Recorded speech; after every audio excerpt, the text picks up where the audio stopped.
पदाधिकारी मेळावा पार पडतोय संघटनात्मकदृष्ट्या महत्वाचं, कारण अहिल्यानगर जिल्ह्यामध्ये शिवसेनेची ताकद आहे ती पूर्वीप्रमाणे राहिलेली नाही आणि मरगळाली असं म्हटलं जातं. इथे या जिल्ह्यामध्ये दोन्ही बाजूला अहिल्यानगर असेल, शिर्डी लोकसभा मतदारसंघ असेल, विधानसभेला यश मिळालं नाही हे खरं आहे. पण दोन्ही मतदारसंघामध्ये खासदार हे शिवसेनेचे किंवा महाविकास आघाडीचे. तुम्हाला माहीत असेल की शिर्डी लोकसभा मतदारसंघामध्ये 20 वर्षापेक्षा मला जास्त काळ शिवसेनेचे खासदार आहेत ना. लोकसभेला लोक मतदान करतात, अनेकदा विधानसभेलाही केलेलं आहे. त्याला कारणं आपल्यालाही माहिती आहेत.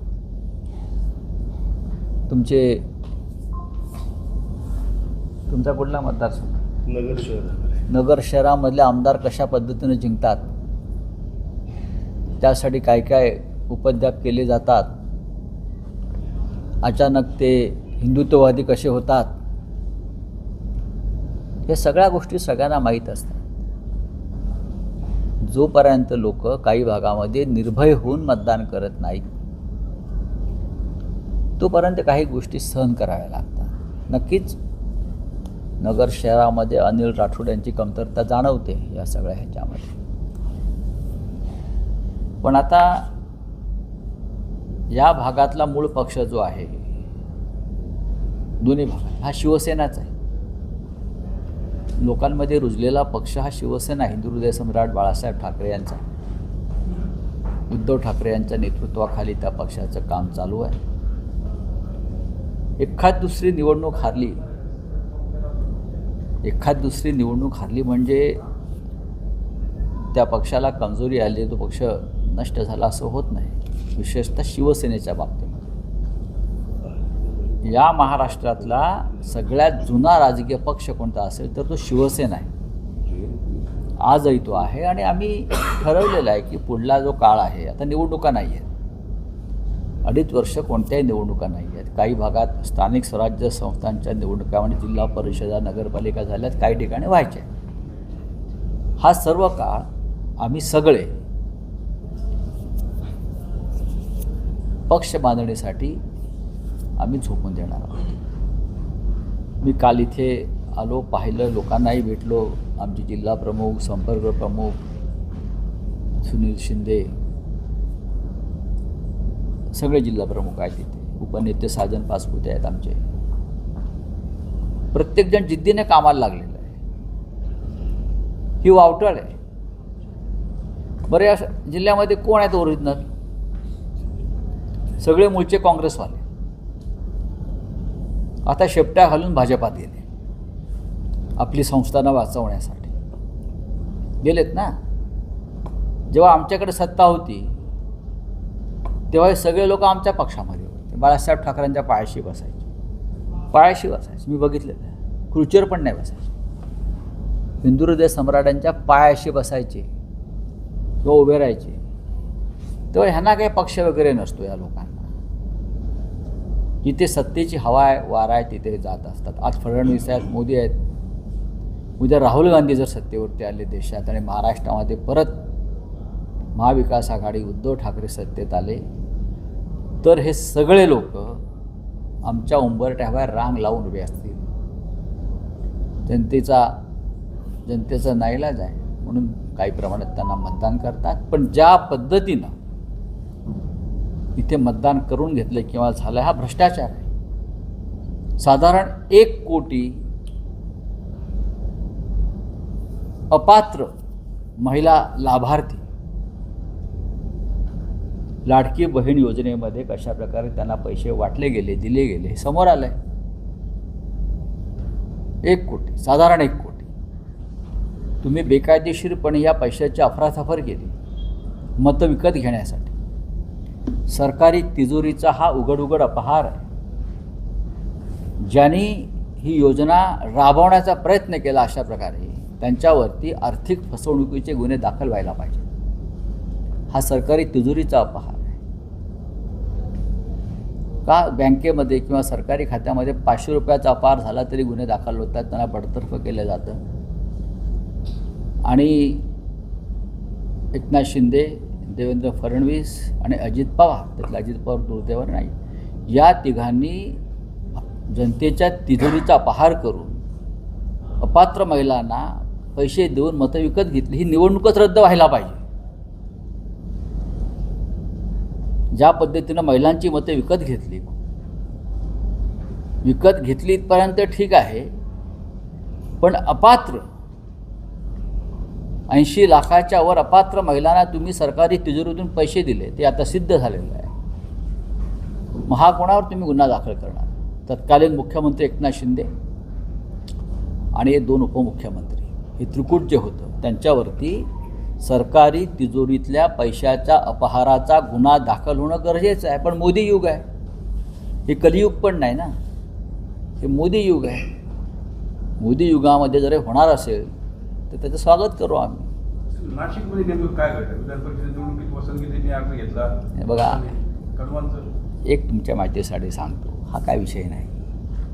महाराष्ट्रातल्या या निवडणुकांविषयी तुम्हालाही माहिती आहे, निवडणुका या कशा पद्धतीनं होतात. त्यात माहिती घेऊन तुम्ही काय करणार?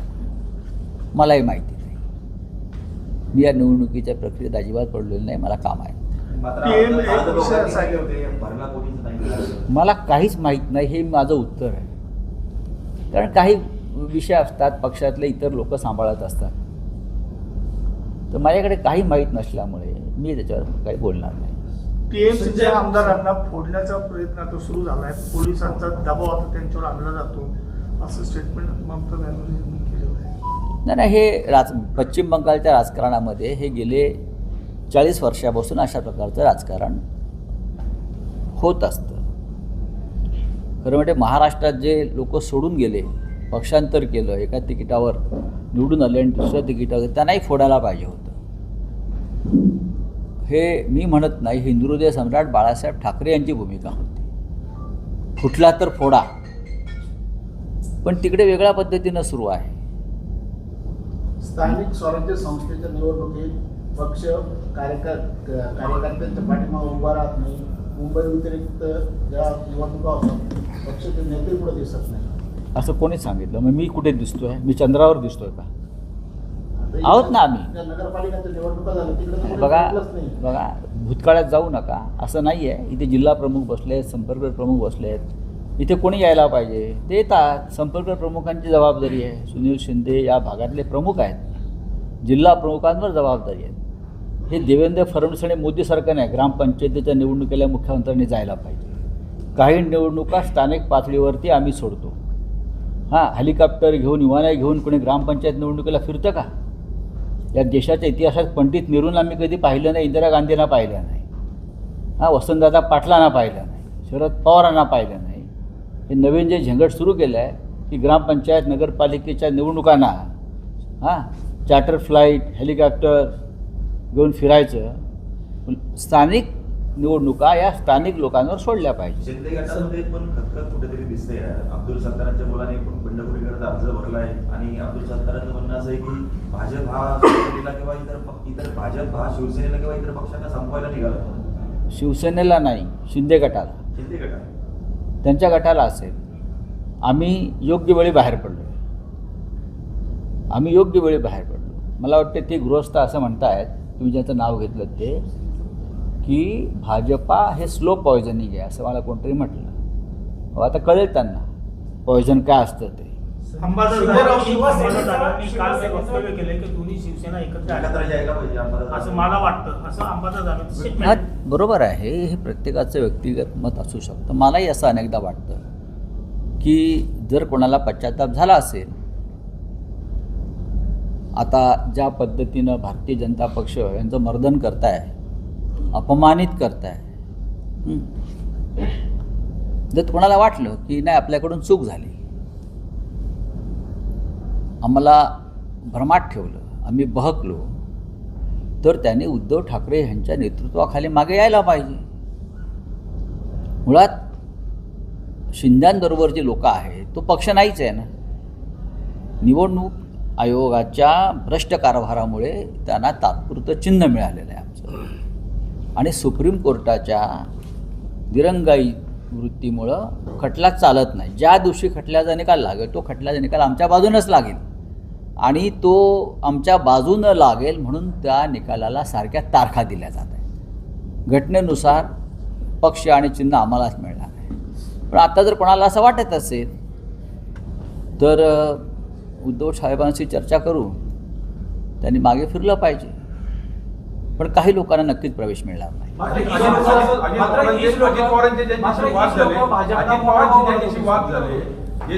भाजप या महाराष्ट्रामध्ये कधीच मोठा भाऊ नव्हता.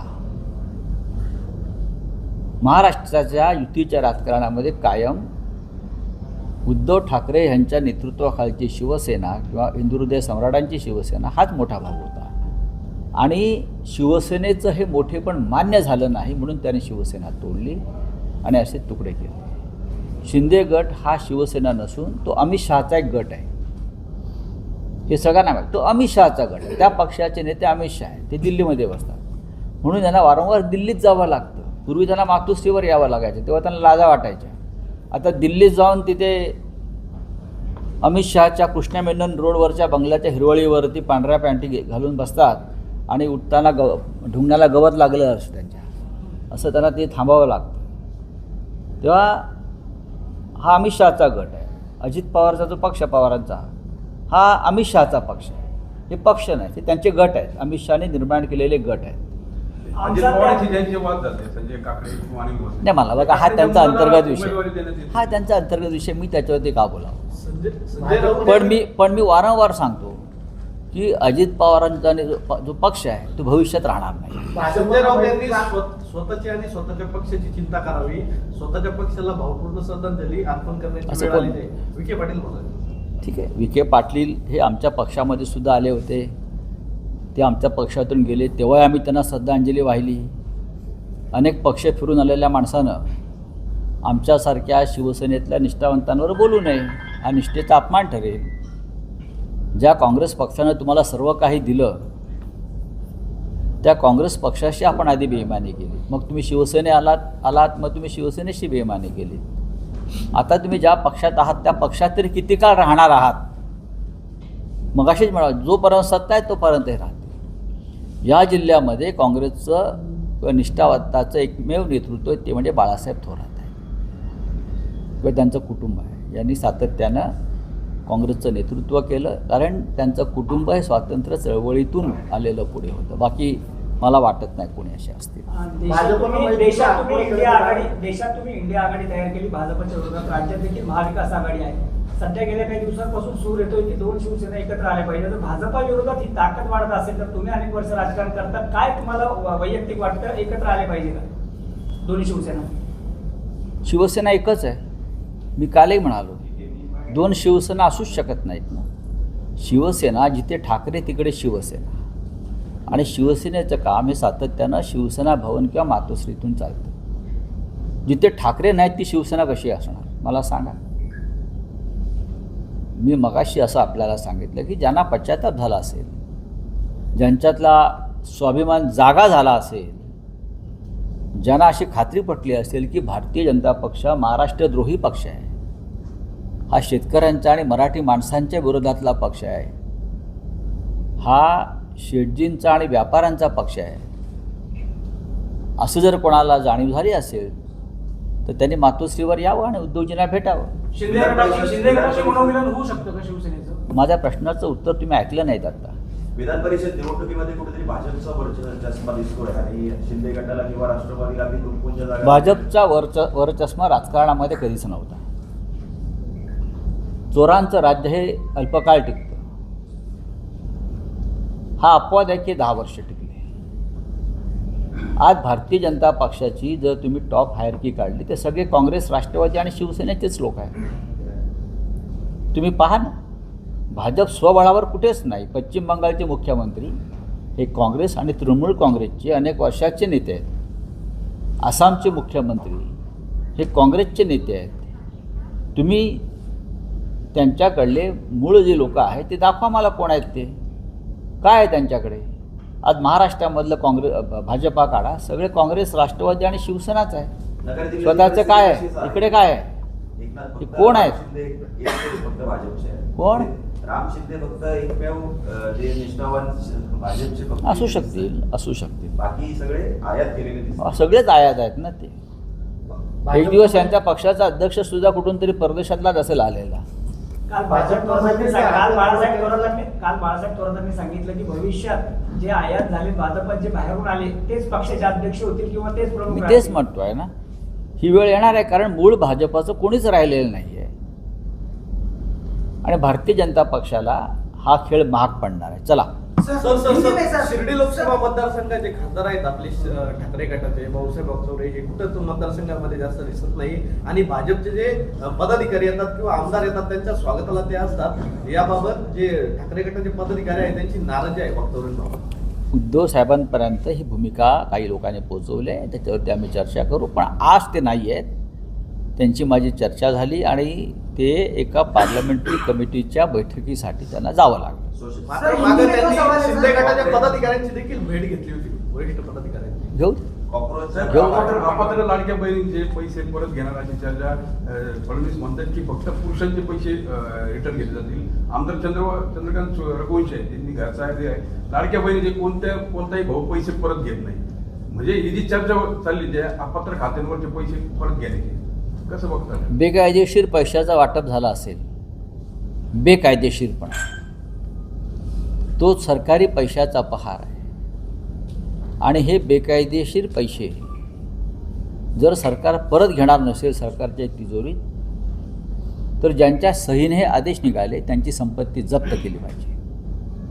मग शिंदे असतील, फडणवीस असतील किंवा अजित पवार असतील. अजित पवार नाही आहेत, त्यांच्या पक्षाची, या तिन्ही पक्षाची संपत्ती जप्त करून अपात्र लाभार्थींना दिलेल्या पैशाचं वसुली व्हायला पाहिजे. साधारण 17,000 कोटीच्या दरम्यान 17,540 कोटी इतकी रक्कम अपात्र लाभार्थींना देण्यात आली असेल तर 17,000 कोटी रुपये या 3 प्रमुखांकडून वसूल करणं हे आवश्यक आहे. हा जनतेचा पैसा आहे, तुमच्या घरातला खिशातला पैसा नाही आहे. तुमची शेती आणि प्रॉपर्टी विकून हे पैसे आले नव्हते. हा जनतेच्या कराचा पैसा आणि तुम्ही तुमच्या राजकीय स्वार्थासाठी, मतं विकत घेण्यासाठी तुम्ही या पैशाचा वापर केला. ही निवडणूकच रद्द व्हायला पाहिजे या एका मुद्द्यावर. या मुद्द्यावर आपण कोर्टामध्ये जाणार का शिवसेना? काही लोक चालले आहेत, काही लोकांची तयारी सुरू आहे, काही सामाजिक कार्यकर्ते आणि संस्था या विषयावर काम करत आहेत. त्याच्यातून कोर्ट तरी काय आहे, कोर्ट पण ह्यांचं गुलामाच आहे ना. हायकोर्ट असेल, सगळे संघाचे लोक नेमले आहेत, सुप्रीम कोर्टात. ऐकून तर घ्या आमचं. आपण न्यायासनावर बसलेले आहात ना, आपण न्यायमूर्ती आहात ना. या महाराष्ट्राला रामशास्त्रांची परंपरा आहे ना. हां, थोडा तरी बाणा दाखवा, ऐकून तर घ्या आमचं. काँग्रेस जनता पार्टी ही जी सोशल प्लॅटफॉर्मवर तयार झालेली मोहीम आहे, कुठली? काँग्रेस जनता पार्टी जी आहे त्याचं आंदोलन 6 तारखेला आंदोलन आहे दिल्लीमध्ये. तुम्ही पाठिंबा त्याला द्याल? बघू किती झुरळं बाहेर निघतायत ती बघू आपण. चला हिंदी पे पूछे क्या है.